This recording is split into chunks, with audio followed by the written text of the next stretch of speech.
Hear Me See Me podcast is sponsored by Zenoti, the #1 cloud software for salons and spas. Because when people feel good, they find their greatness. I am Stuart Roberts, and I'm really excited to introduce my new podcast, Hear Me See Me. It's just over 5 years ago. I did something that changed my life. What it did, more than I could have ever realised, it helped me. I have met some absolutely amazing people. Some of the people that work in some of these places, many of them are volunteers, but some of them it is their job. I'd had this idea after being inspired by a guy in America I'd seen cutting hair on the streets and seeing the difference it made to the guys who were there.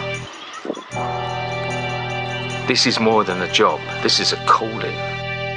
Hello, this is Stuart with Hear Me See Me podcast, and today I've got a wonderful guest today.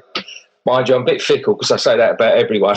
Everyone's a wonderful guest. You're a little charmer, you. It's all rubbish. But no, I've got a really. I have listened to this man's story before, and it's very inspirational. But it brings up a lot of stuff. For me as well. So I'd like to do today to introduce you to Leon McLeod. How are you, sir? Hello, I'm all right, thank you. I'm a little bit tired, and I feel like my voice sounds... It's probably like really podcasty voice now, because, like I've not long been up. I've been really lazy this morning, but I'm good, thank you. I'm all right. It just sounds really manly, so don't worry. Exactly. This is a real facade I'm putting on then already.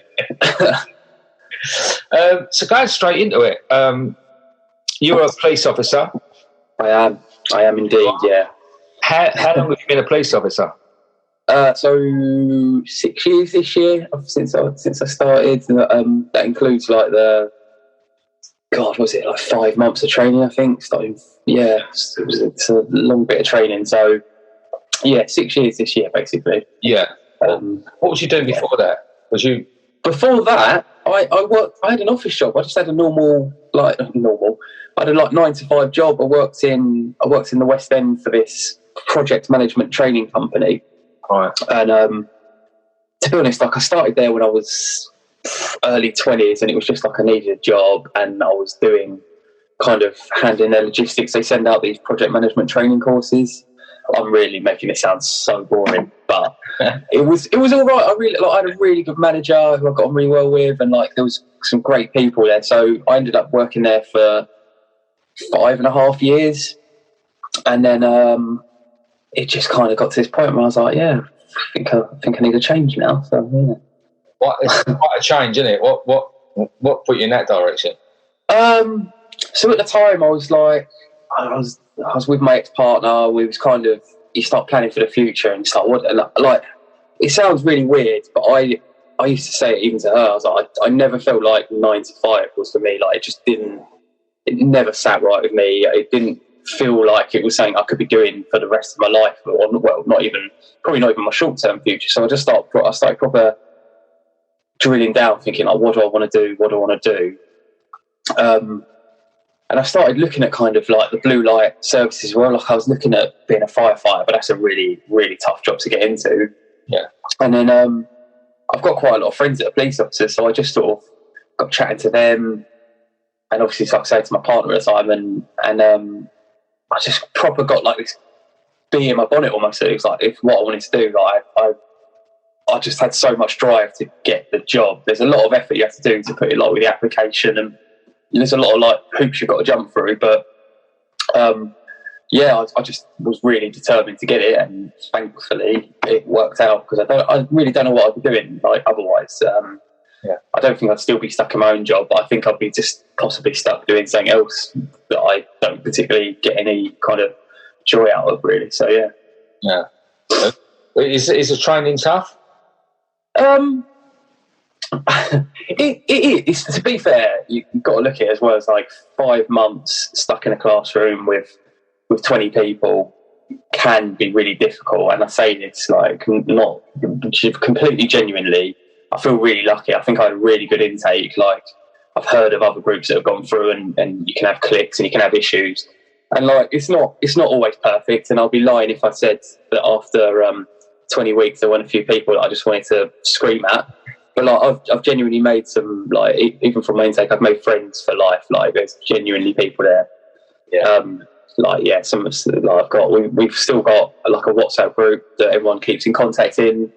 There's a few people that have left, but the vast majority are still there. And then I've got another little side group with a couple of guys from the intake as well, and we talk regularly. So yeah, it's crazy. I just think I feel really lucky with like the person that was training us as well. I learned really well from. Again, it's really PowerPoint heavy, and that could be really dreary. But I think for the most part, like he taught us well, and I took it on board okay. I think so. So yeah, something must have gone right. I don't know. It couldn't have been bad. But yeah, it's tough, but it's worth it at the end of the day. I think, yeah. Well, nothing worthwhile's easy, is it? You know, like exactly that. There you go. Yeah. So you was. I was going to say plodding along there, but that's oh, I see. That jokes. Oh God.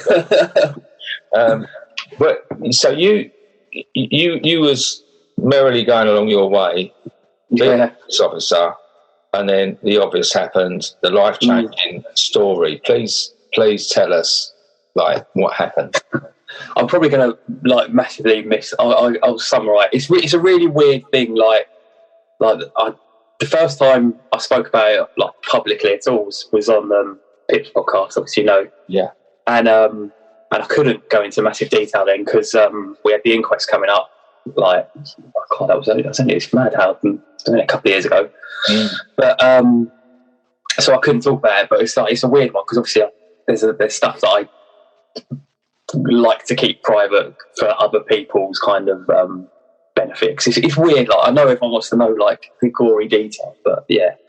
But rambling on there. That's okay. So yeah, what was it? 2017. Just on duty. Was on a night shift. Was out on a foot patrol with one of my colleagues. Worked around London Bridge at the time. So just basically we had literally just headed out to kind of have a really brief walk and then probably go in, have a bit of grub, watch the football highlights and kind of, go out again after that, really. And how else do you put it? We just walked into a terror attack. So what happened was we had literally just come out of where our yard is. Remember hearing this noise, just down the street. Honestly, didn't think anything of it. It was a Saturday night. It's back in the day when people could go out. It's not like now, so it's not it's not it's not out of the ordinary to hear shouting and whatever. So it got our attention. We both stopped, looked, and couldn't really see anything. Genuinely, I didn't really think anything of it, and I could have potentially carried on walking in the opposite direction, to be honest. My colleague was kind of really looking, and I was like, I remember saying to him, what are you looking at? Stuff. So I think there's a fight. So we just ran down the end of this street, which is only about 100 yards away. And I remember someone come up to us and was just like, well, they've gone that way or something like that. It was unclear, but I was still just assuming you're talking about a fight. And crossed over the road, and then someone approached us and said, "Oh, someone's been stabbed." So it's like, okay, it sounds really weird, but you don't suddenly start going into overdrive with that information. It's at that point you're thinking, okay, it's not all right. One person's been stabbed though, so you kind of deal with it as that. And it was only kind of while, this all happened so quickly, but I went over and I was treating this guy, and within about 10 seconds, I remember hearing a noise to my right and hearing it on my radio, which I have on my left-hand side. And I was kind of a bit weird, and looked up, and it looked like my colleague was trying to break up a fight. So obviously straight away get up, run over to him. And then, basically, I remember as I got to him, he had his baton out. And Wayne was on my intake. My colleague Wayne was his name. Sorry, he was on my intake, so I know him quite well. We hadn't worked together loads, but I know he's not the sort of person that would get his baton out just for no reason or use his kit for no reason. So we've kind of, again, maybe with hindsight, thankfully, I just didn't really think, just got a bat out, racked it, and then looked up, and there's this guy standing with a knife, and it was a bit like, okay, this is a bit weird. So I remember yelling at him, like, drop it or whatever, just probably not quite that polite. And the weird thing is as well, this is a bit of benefit of hindsight, like, I think, obviously there were 3 attackers, and I think all 3 were there at that point, but I can only remember the main, like, the one who was nearest to me, like, I remember him so vividly as well. And then they stepped towards us, and we both went back into the road, and then they ran off down the street, basically.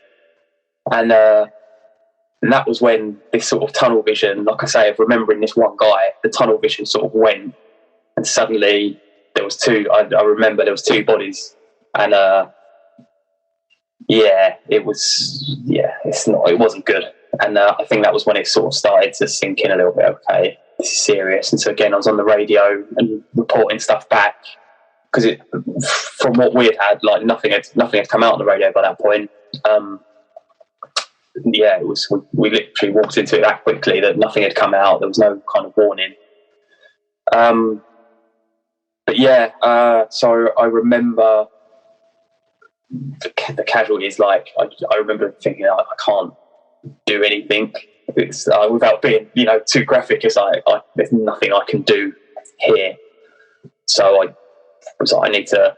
And there's these things you learn in training as well. Like, you kind of, when you've got people running around with knives, if you can't in that immediate moment stop it, you need to. You want to try as safely as possible to kind of keep eyes on and be able to, report back what's going on and report back where they are and stuff. So that was what I tried to do. And then shortly after that, I realised my colleague had been injured, so I kind of dealt with him, and then just kind of carried on to try and find these attackers. And that was when, again, then by that point, there's lots more people coming up to you going, this person's been hurt, this is what's going on, and trying to report it back to where they're going. And I remember saying on my radio, like, I think this is really serious. I didn't want to go as far as saying, I think this is a terrorist attack, but that penny drops, to be honest, by that point. That's kind of the opening bit of it. There was a lot more of just being out and about all night, but that's kind of, I guess, my main involvement. So sort of. So this is like 3 or 4 years on now, isn't it? It'll be 4 years this year. Yeah, right. Yeah. And as you was just talking to me about that, I could see that you were reliving that.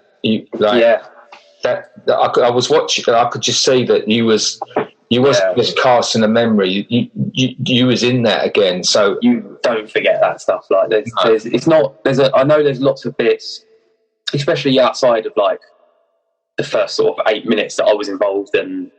Like, so I think pretty much how long it took from the first 999 call to when they were, for use of a better term, taken out. 8 minutes. It was. I'm sure it was 8 minutes from the call to. I mean, it's in central London. There's firearms officers. They're always going to be fairly close by.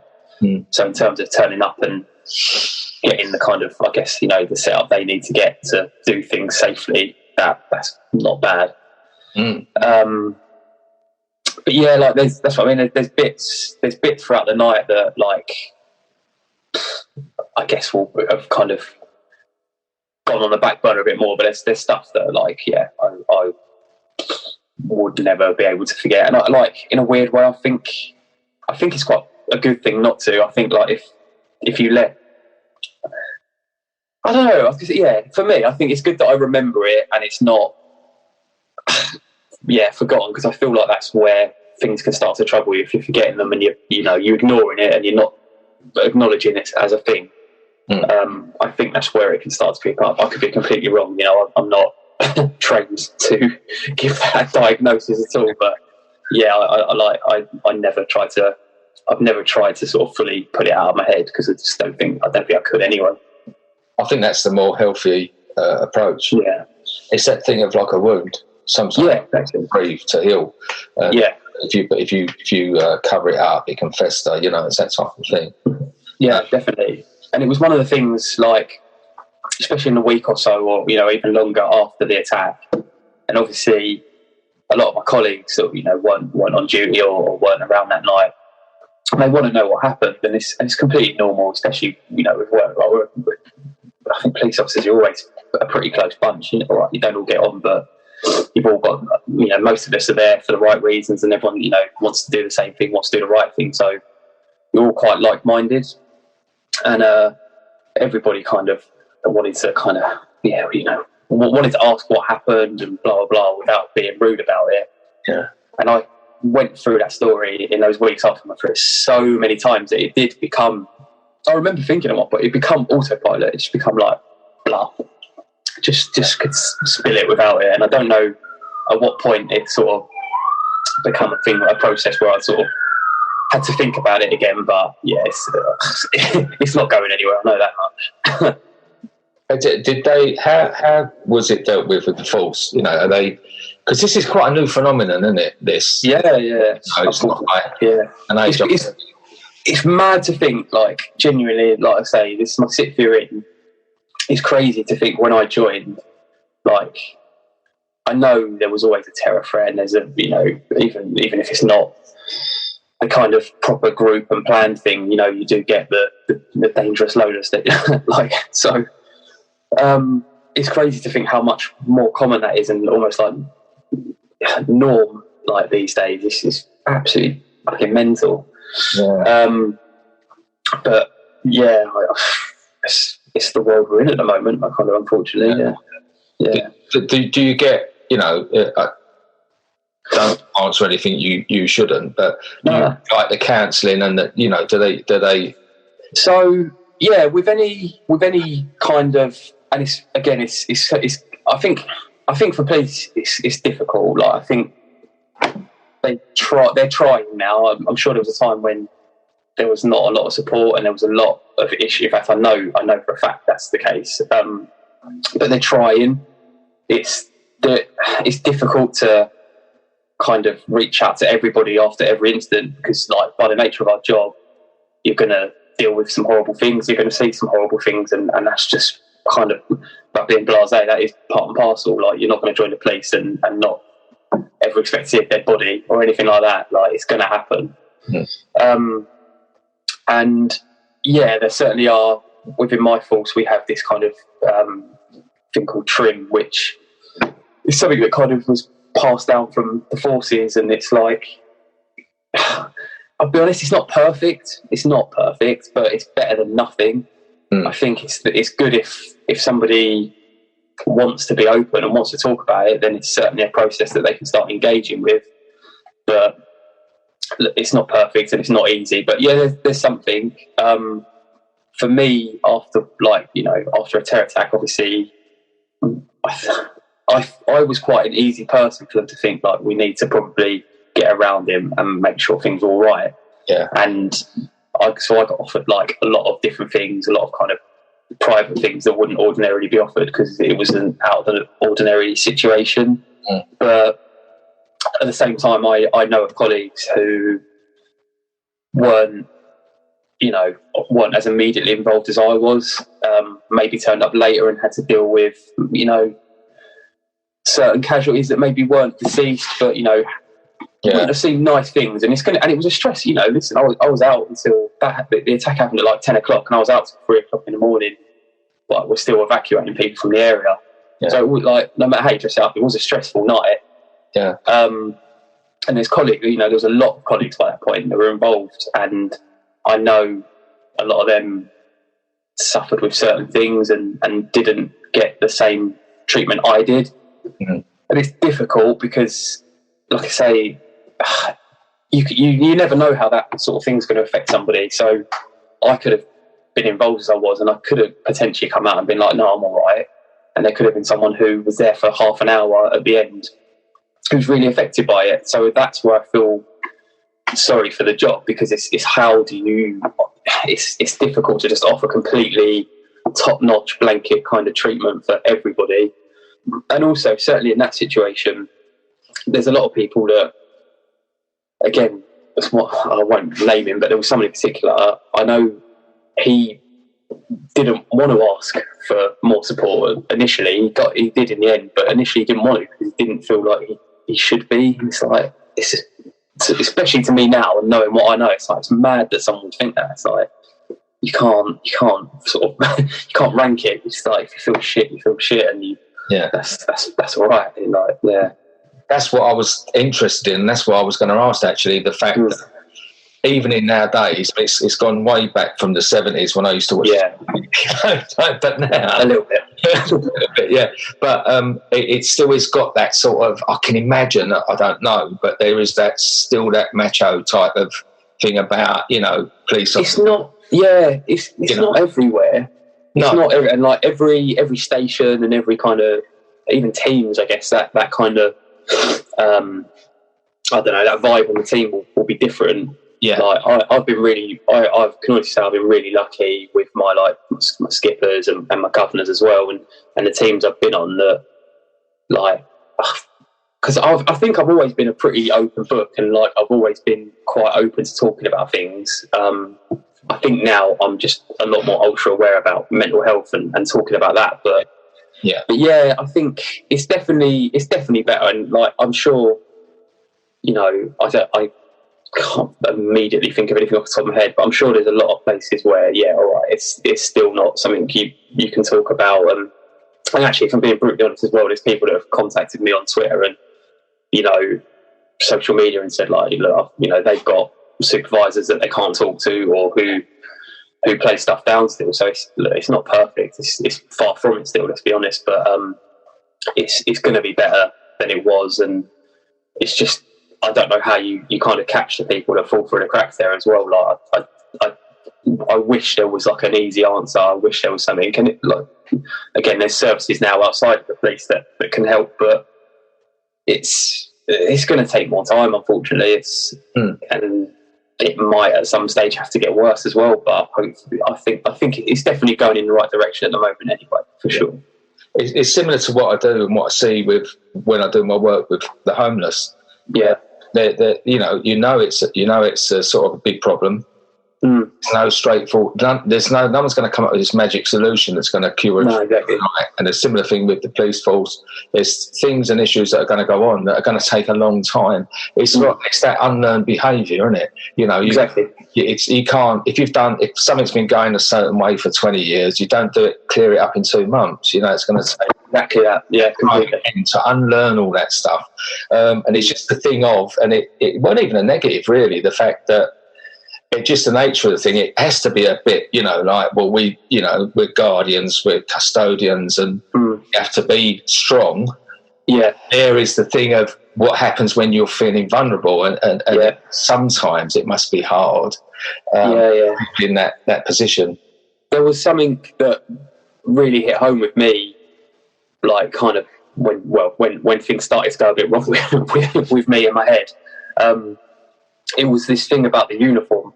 And like, I can say without any shadow of doubt, and I'm not ashamed, like, you put the uniform on and you're acting like it is an act. Like, the amount of times, like, it's just that sort of thing where, like, in my uniform, I will run and break up a fight. Out of my uniform, I'll probably feel obliged to do something, but it's not going to be me running in between a fight, trying to pull people apart and whatnot. Like, it's just, I'm not getting my head caved in.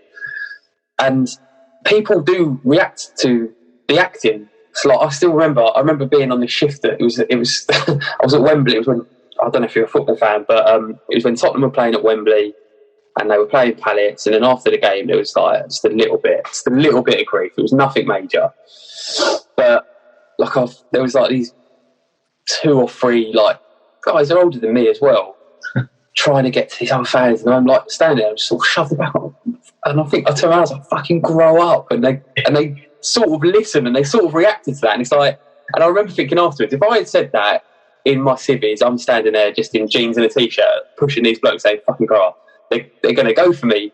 But people do react to the uniform, like generally. I know there's a lot of people that don't like the police and don't respect the police, and I'm sure some of them have got purely justified reasons for that as well, but it's an act. And yeah, like I still remember when I sort of first started getting back into the swing of things, like with work, post attack,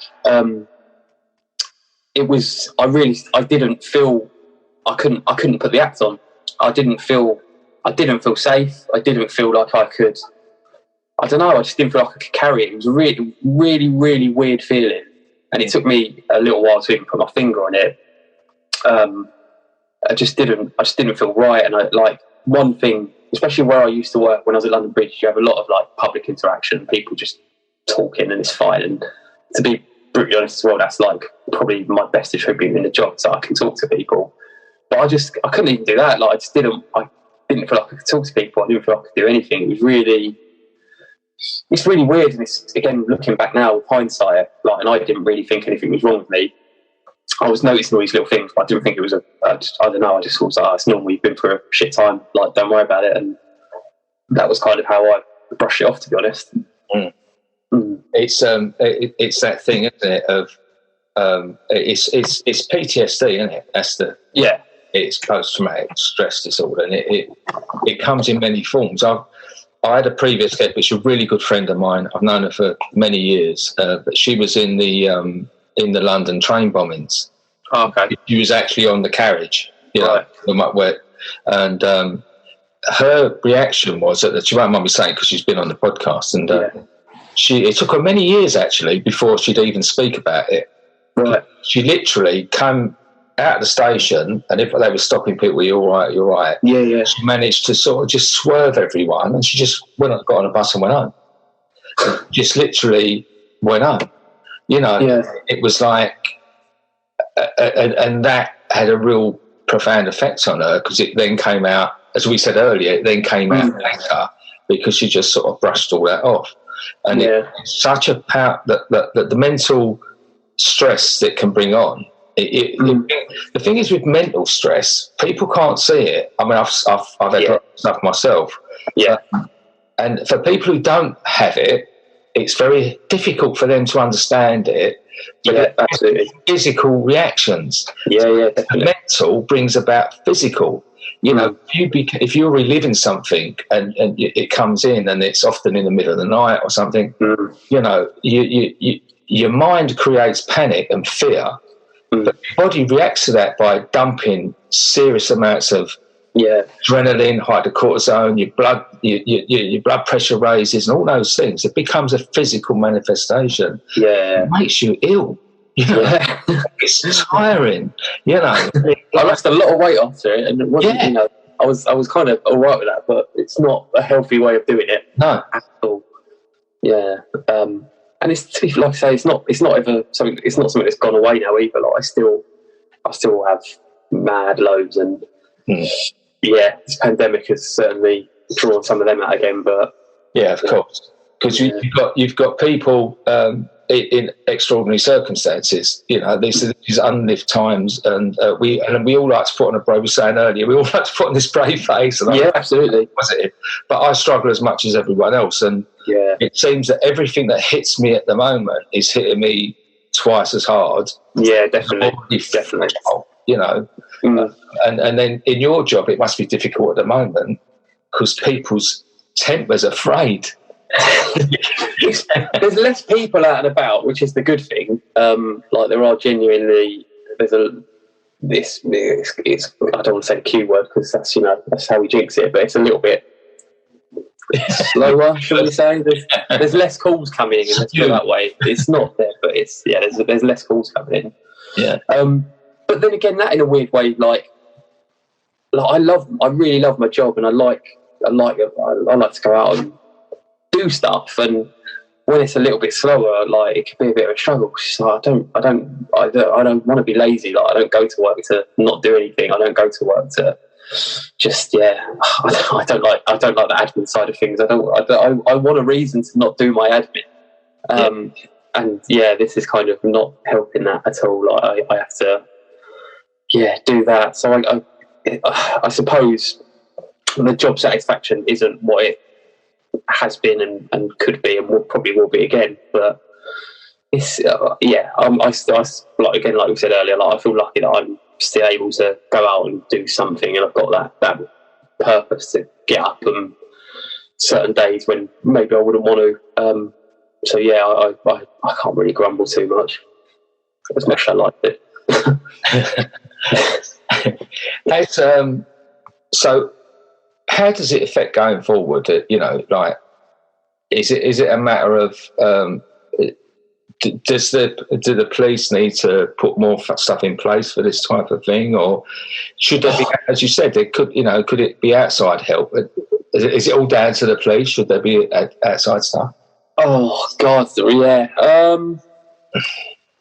I don't know. I mean, it's why I think like organisations like PTSD 999, I think, are really good. And it's like, to be fair, there's a lot of you know, there's a blue light kind of service with Mind as well, that I know I spoke to when I was really bad before. Like, there are places where people can get help. I don't know how you can signpost it better as well. I don't know. It's really tough. Like for me, I just try to. The reason I do stuff like this as well is to try and talk about like my experiences and what I went through, to try and encourage other people. Because I, like, brutally honest, I made loads of mistakes, and to be fair, I still don't get it right all the time, like with regards to my mental health. But I made a lot of mistakes initially because I didn't think anything was particularly wrong with me. I kind of just did a little bit, brush it aside, and was like, I looked at it as though it's normal to feel a bit crap after what you've been through, like, just get on with it. And that led to me completely ripping my life apart and lost my wife, lost my house, like my little boy lives with his mum, like just horrible shit like that. And I don't want other people to kind of have to go through that.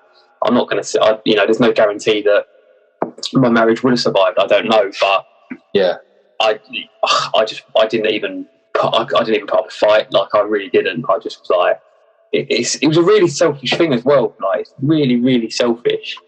And so that's like my main thing. It's just that, like, it's not always something that might even happen at work that is what kind of tips you over the edge. Like, it could be something really, I don't want to say minor, but it could be something that you perceive to be quite minor.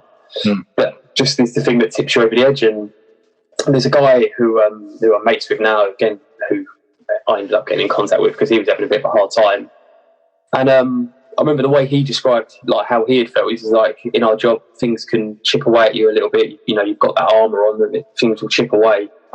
And then it could eventually be the smallest thing that is what gets through and kind of sets you off on that bad slope. And I just think it's about trying to recognise in yourself as well and being honest with yourself, because, like, I know I just wasn't really honest with myself, and I spoke to the people I did eventually speak to and open up to were people that probably didn't know me well enough to know, oh, that's not you, like, that's not right, and to probably put me back on a bit of the right path. And it's no criticism to them, because some of them are really good mates now as well. But yeah, I think it's about just being aware in yourself. And I don't know, like I say, for the police, I don't know how you can do that for everyone. Like, I really, really don't. They try, like I say, I know within my force we have this. Whenever you deal with anything really sort of traumatic, so like fatalities and stuff like that, you automatically will get this email from Trim. I guess the problem is as well with that, it's not very personal. It's 20, 30 names on a list, and hi, you were involved in this incident on our date, and yeah, it's not perfect. It's better than nothing. It is better than nothing. Yeah.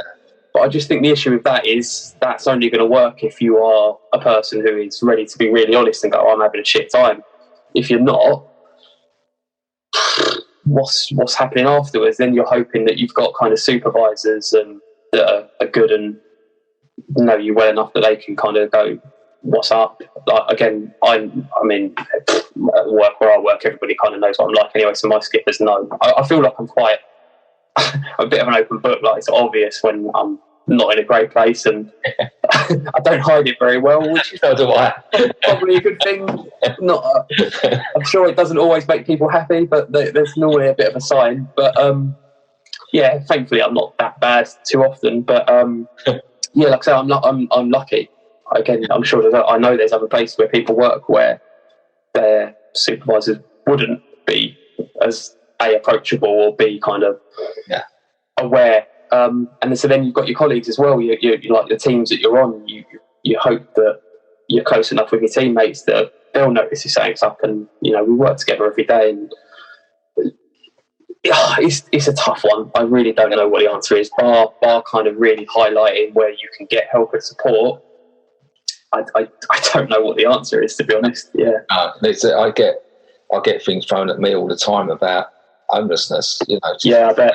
Be the guy, and you're the guru. You are the I mean, I've got loads of questions. When we finish, I'm gonna Having said that, the same as you, I've got no answers. I just see it getting worse and worse. And the pandemic, and then especially now, the upcoming economic crisis that we're going to hit with is going to just increase that. People are going to lose their homes and everything. It's frightening how easily it can happen, and I feel like people can be a little bit naive. We can all kind of live in our little comfortable bubble and not really realise how easily it can change and go wrong. And you said it. You said that you lost your wife, lost your home, and with that thing, you then probably your saving grace was your job. Massively. I threw myself into it, and and someone hasn't got that. Yeah. And they then quickly go the obvious alternative route, which is like hiding it, or burying that pain, drink or drugs or something else. It all then goes, and before they know it, they're in that pit and they can't get. And I reckon exactly. It's on the street. You're not getting off the street. That's probably, people have done these studies in Manchester, and it makes sense because it don't take long for the unusual to become the normal, So, and you did. I've got to remember that you did say something there about being selfish. Oh yeah. And I'm with you on it, but when you're in that depth of depression and the depth of stuff going on, you become self-obsessed, which isn't. I know it is selfish, but I think. My experience of it, I must feel uncomfortable because I'm tidying things up. I'm when I've had it, I'm so, at that point, I feel so punch drunk, I've got no room for anything else. No, I know. That's the challenge, isn't it? That you feel like you've been on the floor and you've been kicked and kicked. And, exactly. And the people that can cure you, the people that give you the love are the ones you drive away, Exactly. Yeah, it's just shit. Like I regret how that kind of everything played out. Like I know it was just such a weird time. Like I didn't know anything was wrong. I hadn't. Again, now looking back with hindsight, I think there probably were other points in my life where it was like, okay, that was a bit of something. Like going back even a few years before that, I'd had knee surgery because I'd ruptured my cruciate ligament, and that came at a time when I'd been training for a marathon. I was playing football so regularly, and then like post surgery, I couldn't walk for 6 weeks. Like literally had to be on crutches for 6 weeks, and it was. I remember, it's an embarrassing story, but I'm going to tell it. I remember, because of all the medication and painkillers I was on, I couldn't go to the toilet. I just couldn't. No. I just could not go. And I remember, there was one day where I was just sat in the toilet and I just started crying. I was just a mess.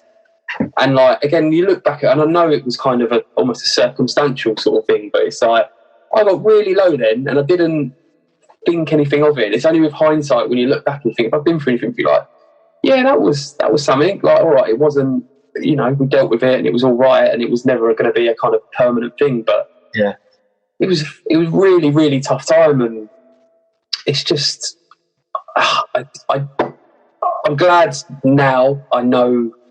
If nothing else positive has come from like what happened on that night, like I am ultra aware of like what goes through my head and ultra aware of kind of what I should be doing and trying to, like exercising. Again, I'm kind of skipping backwards and forwards, but I remember like when I first started counselling like post-attack. So that was a couple of months afterwards. First counsellor I had was shit. Like, oh, not shit. No, that's not fair. But it didn't work. It didn't work. Yeah. That her methods weren't, because there's so many different ways of doing counselling and therapy. The methods that she was putting out, it wasn't working for me. Yeah. And then the second one I had was good, and I still remember, like, it's probably the second time we met, and I was always really honest with counsellors and therapists, because there's no point in sitting there and clamming up or anything. But I remember she said to me, like, oh, what do you do for a hobby? Like, what do you do for fun? It's like, and it just hit me, like, I was doing nothing that I enjoyed. And it still shocks me now that I didn't even realise. But I was doing nothing that I really got enjoyment out of. Yeah.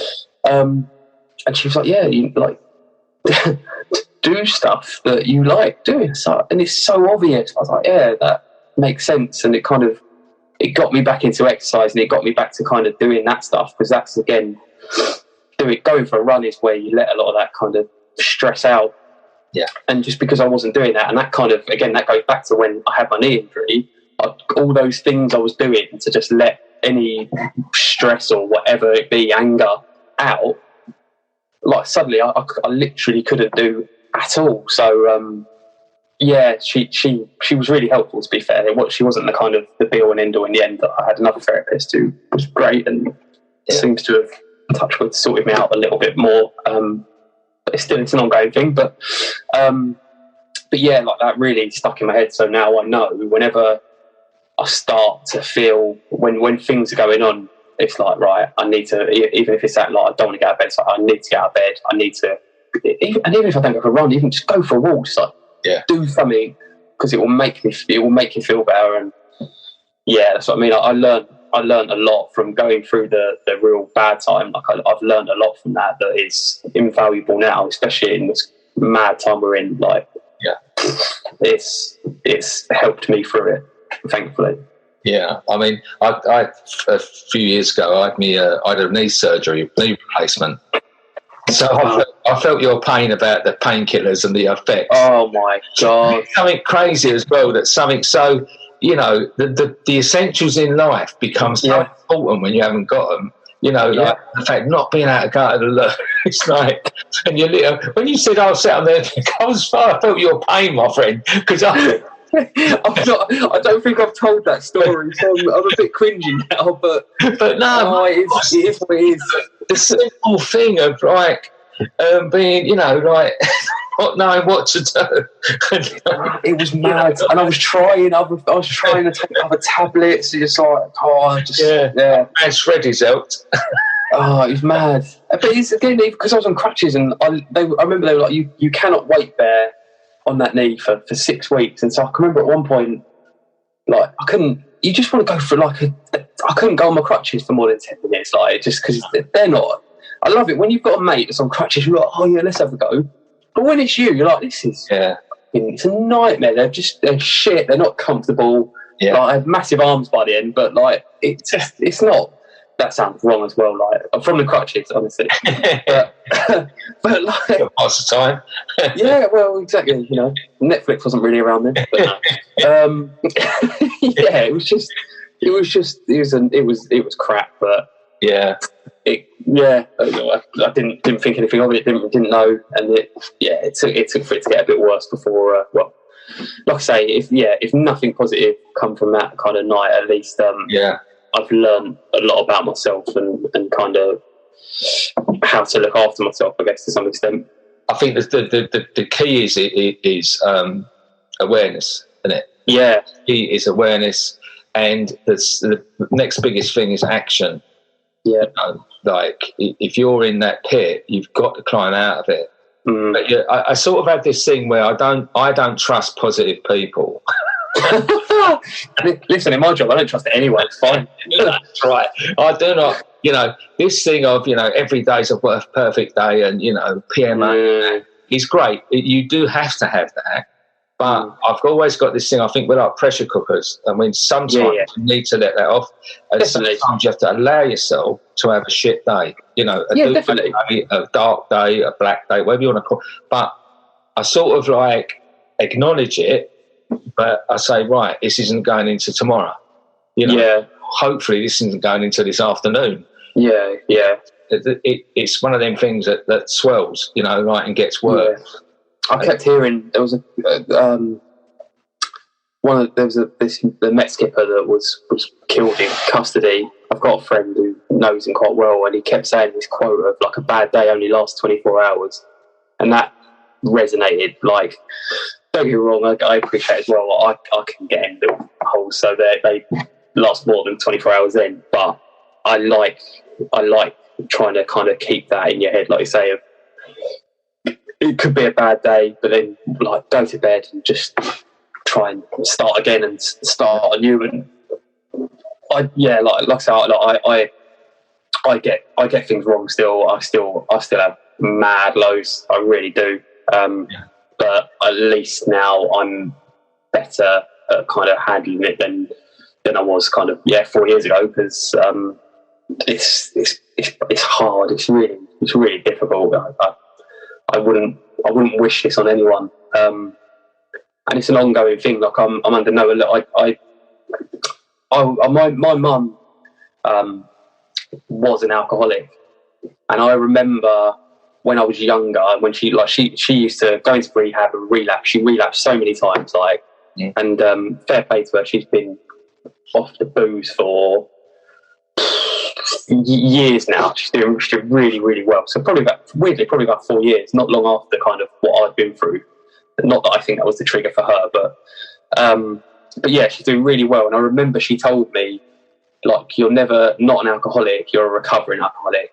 And in a weird way, that's how I look at my mental health now. It's like I'm not normal anymore. But no, I don't mean it like that. But it's like it's an ongoing thing. Like I don't want to put a kind of dark, bleak thing on it, but it's like I'm never going to be okay. It's something I have to be aware of. And it's because I know the second I think the second I just ignore it and think I'm fine, it's going to hurt when it bites me on the arse, quite frankly. So it's something honestly, I get it wrong. I don't keep on top of it as much as I should, but I'm aware, and that's what other people need to be, especially if you haven't, had anything diagnosed or had any real treatment. That's where you need to be aware of it, because it's like, honestly, everyone should have therapy. Everyone should go and do these things, because it's good for you. It really is. Like, it's a good thing. And even if you don't need therapy continuously, you like, for me, I got a lot of techniques and things I learned that I can do at home, and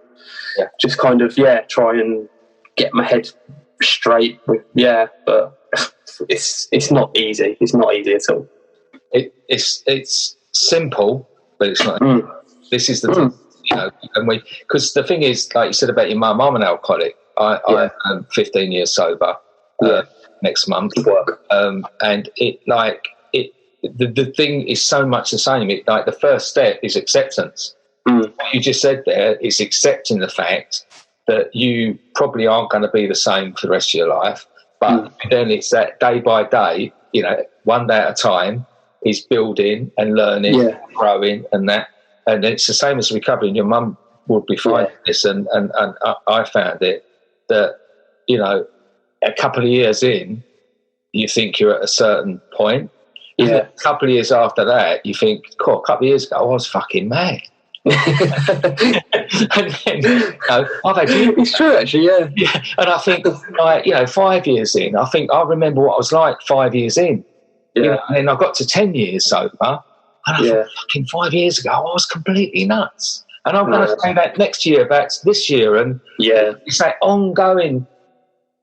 It's never, you're never going to reach there, but the essence is to day by day learn, because you go back a step, you have to go forward a step, and you even the big. I've had so many really bad things happen recently. But I'm learning, even then, I'm learning again, because I've got to the point where I thought I was a certain way. Yeah, same, mate, same. That ain't me. I'm not as strong as I thought I was. Mate. I'm not as resilient as I thought I was. I'm more vulnerable than I realised I was. All of these things are coming. So each time these things come along, but the great thing is, I ain't drunk. I ain't run away from it. Yeah. And I'm growing stronger every day again. And this is the thing, isn't it? You've hit the nail on the head with that. Like, it's like, and I'm sure that, like you say, like we said at the start as well, there's a lot of people that are probably kind of going through a similar thing and figuring out things about themselves. Like, oh God, yeah, like maybe I'm not quite as tough, but it's absolutely bang on. But I was going to say, do you know Nick, who does the Mouth of Man in this podcast? Yeah, I've been on. Yeah, done it. Yeah.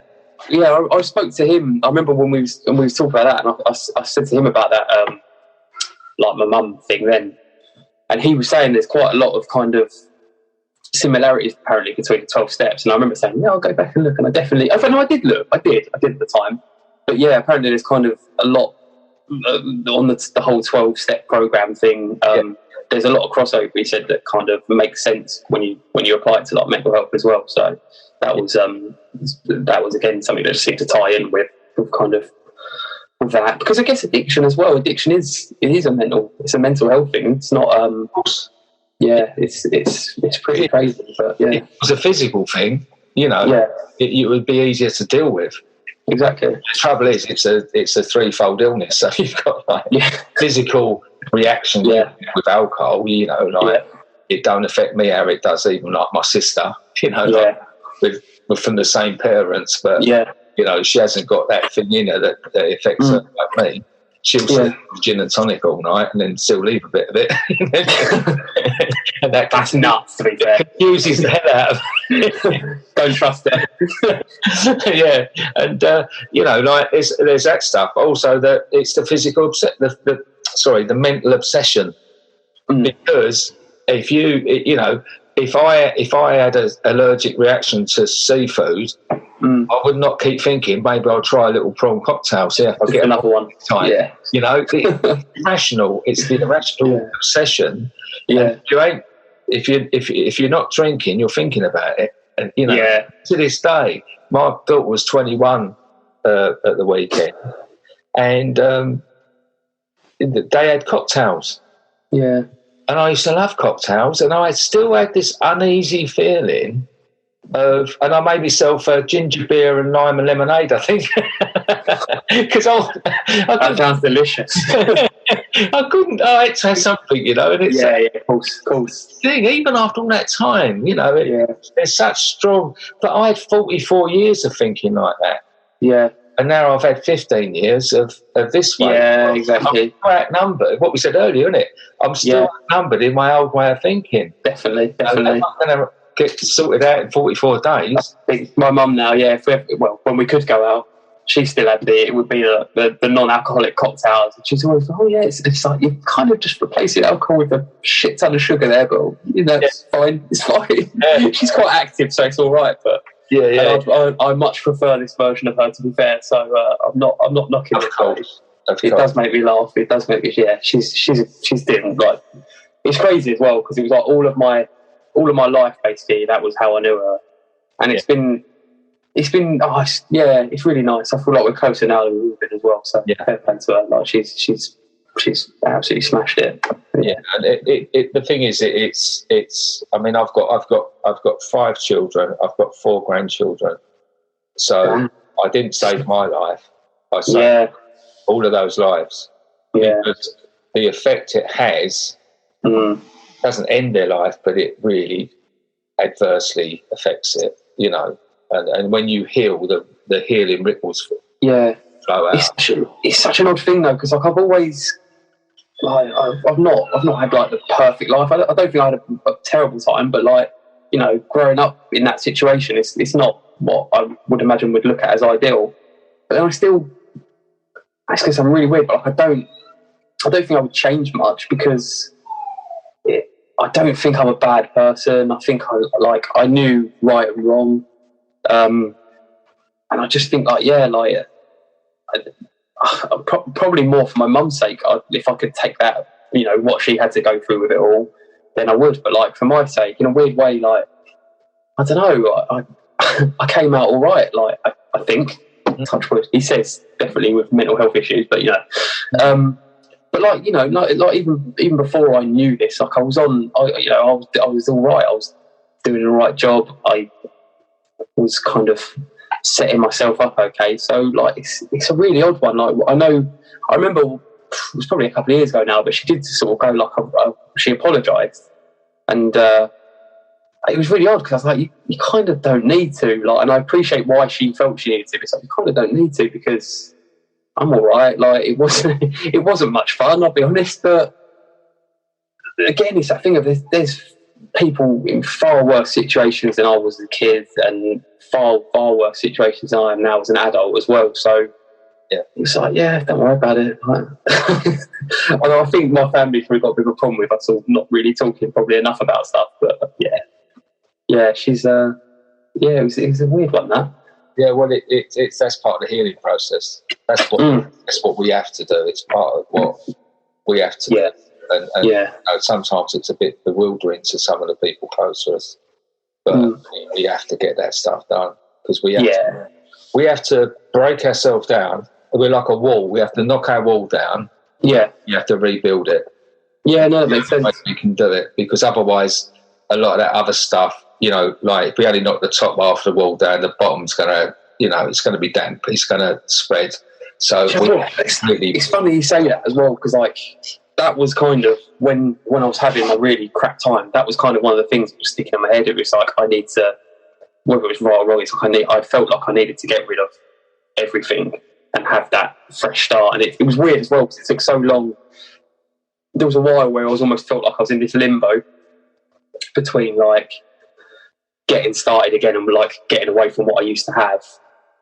And kind of before the pandemic came along, it felt like I was starting to build that wall again because I was supposed to be moving and doing all these things and blah, blah.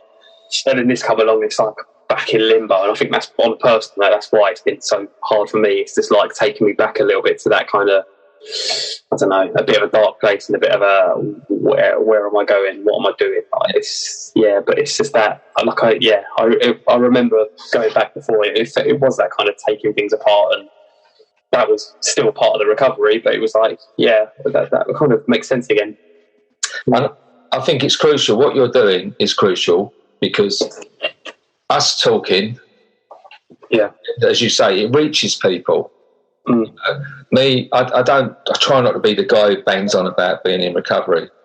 Having said that, I think that we have a duty, or no, not we, that's none of my business. I have a duty for myself is to say that I can do it. It's doable. You know, like I'm. You know, if people were not only betting on me not ever becoming sober, were betting on whether I'd even live. You know? So like to the point where it shocks people. It shocks them that I am who I am now, and that's because it means that the person in the most dire position has got hope. Yeah. For you, people in the services like hear your story. Go, A, it's okay to be vulnerable to this stuff. B, you can get through it and move on. That's kind of, it's really weird as well. Like I remember, I don't know why I was thinking about this the other day, and it was kind of a recent thing. It's like what I just been thinking. Like that's almost what I'd want to be known for more than as this police officer from the whole terror attack thing. It's like I'd rather be known for trying to kind of be a voice, be a positive thing around mental health, and certainly in the blue light industry. No, that's not it. In the blue light services, that's why I love doing. I love having these conversations, and I always think as well it's going to reach different people at different times. I'm sure there's loads of people that have heard me way too many times and probably really bored now, but I don't know. I don't feel like I could ever say no to it, and I always feel like it's quite a cathartic thing for me anyway to talk about it. Like I've got no issue to talk about what I've been through, and there's times when I go into more deep. Like it never seems to go down the same path anyway. It kind of all goes off in different areas. So I think it's an important thing to do. Like, and as long if someone wants to talk to me, if someone wants to hear it, then I'll always say yes. I'm always open to it.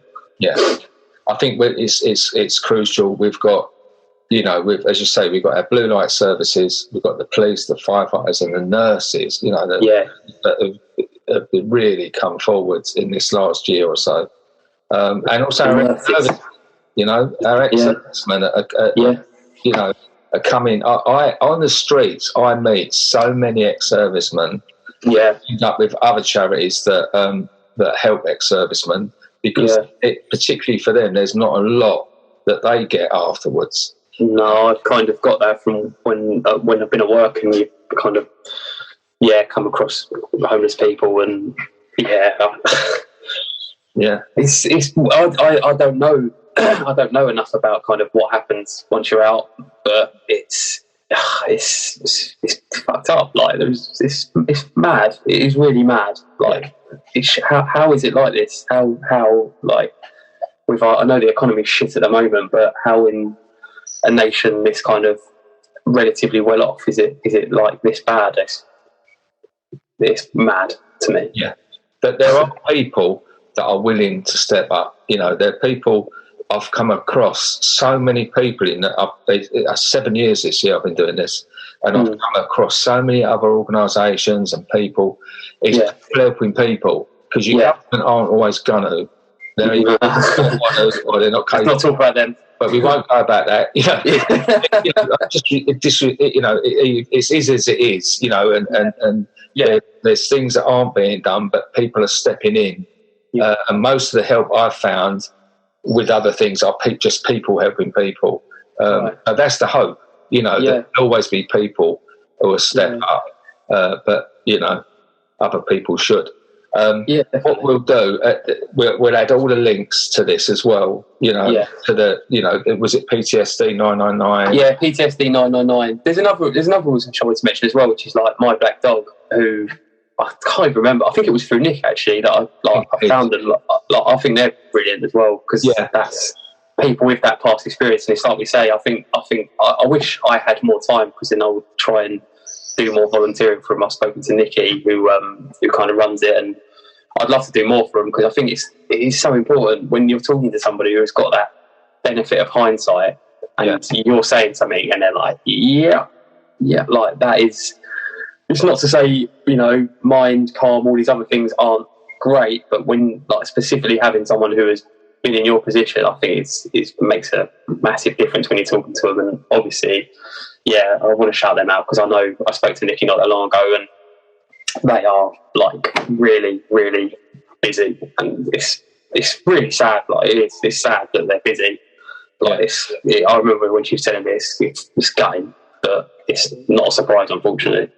Yeah, and that's what it comes across to me all the time. That everyone is rushing around, and unfortunately, you ain't gonna get any better. But we just keep plugging away, and the more people, and the more we can just bring notice to services like that. It is, so I'm up for anything like that, and I'll do anything really well. But exactly. Same. Leon, it's been an absolute pleasure. Thank you for having me, Stu. Thank you very much. And I'll hopefully we'll finally be able to have a coffee soon. Hopefully. I know. Yeah. Hopefully. I noticed something yesterday that might come together. Yes. Exactly. But hopefully. Yeah. Hope to see you very soon. Yeah, man, definitely. Take care. Take care, buddy. Cheers. Just over 5 years ago, I did something that changed my life. What it did, more than I could have ever realised, it helped me. I have met some absolutely amazing people. Some of the people that work in some of these places, many of them are volunteers, but some of them, it is their job. This is more than a job. This is a calling.